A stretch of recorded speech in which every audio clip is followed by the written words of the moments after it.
You ever find yourself saying, I'm fine, right after crying in the bathroom, or maybe after spiraling in a text message thread, right after feeling like the world is too loud and your skin doesn't fit? I'm fine isn't honesty. It's armor. It's survival. It's something a lot of us were trained to say when the truth just didn't feel safe. And this is fine is a trauma response. Hey, I'm Alex, and, well, this is fine, a Millennial Diary. This one's for every time you smiled when you wanted to scream, every time you said, it's nothing, because everything felt too much. Today's question is simple. Why do I keep saying I'm fine when, well, I'm not? And the answer goes all the way back to when we were taught that vulnerability, well, that made us a burden. You see, for a lot of us, I'm fine became automatic. Not because we were, but because it made things easier, especially for other people and for ourselves. It bought time. It avoided follow-up questions. It diffused situations where honesty might have made things just a lot worse. I remember once in the middle of a really rough week, exhausted, anxious, sleep deprived, a friend randomly asked me, "Hey, how are you doing?" And without missing a beat, I smiled and said, "I'm fine, just busy." Meanwhile, I had barely slept, hadn't eaten, and I was just sitting in my car for like 30 minutes straight, just staring at my phone. See, I wasn't fine. I was unraveling.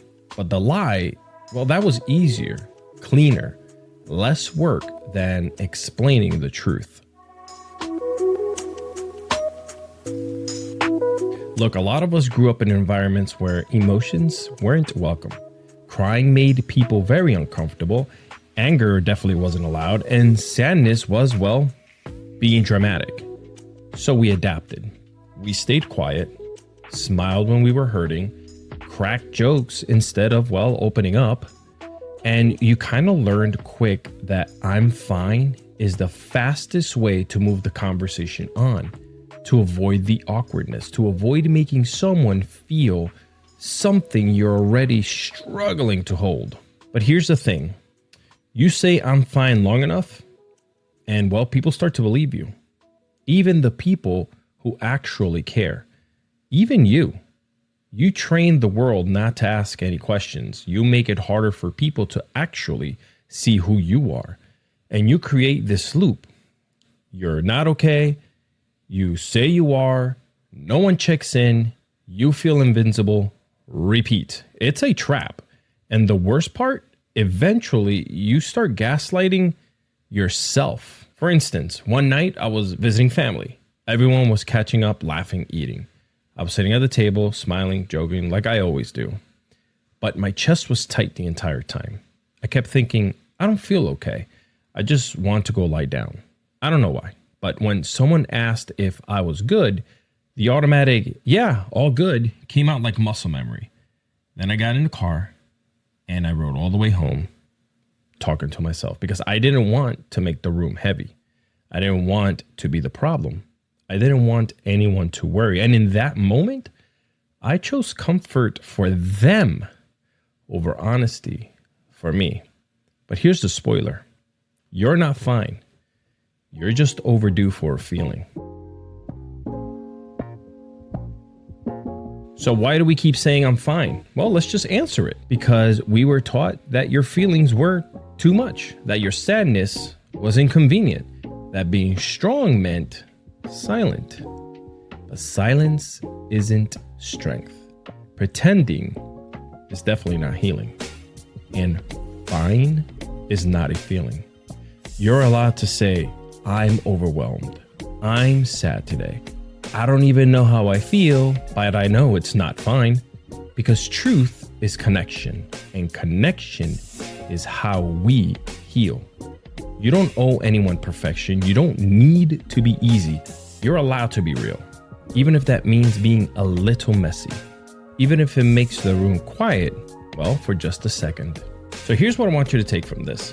Next time you hear yourself say, I'm fine, ask one more question. Ask yourself, is that true or is that just familiar? Because you deserve more than just an emotional autopilot.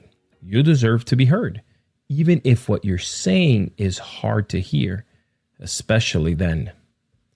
And maybe, well, just maybe, someone else needs to hear it too. Next time right here on the Millennial Diary, codependency is not a love language. We'll talk about what happens when our sense of self gets tangled up in someone else's approval and how to untangle care from control. And hey, if this episode gave you anything, validation, reflection, a little emotional gut check, do something for me. Head over to alexiscardoza.com to find all of my socials, catch up on past episodes, and follow the show on Apple or Spotify so you don't miss what's next. And if you're watching on YouTube, smash that subscribe button. We're on the road to 10,000 and healing out loud. Until then, you don't have to be okay to be worth showing up for. You just have to be honest. And this is fine. Goodbye.